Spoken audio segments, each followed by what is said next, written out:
vaše mišljenje o 9. umetnosti, stripu. Hvala i srdačan pozdrav.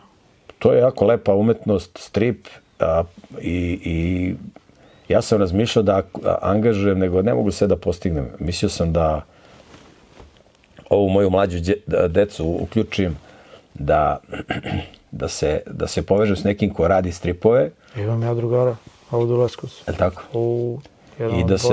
I da se naprave, može da se skinu sa interneta, ali mogu da se naprave crteži i da se urade biblijske priče i da se tako menjaju slike, ti crteži stripa i da se prepričava cela Biblija na našem jeziku, da deca mogu da čuju. To je jedna od ideja, jednih projekata, tako da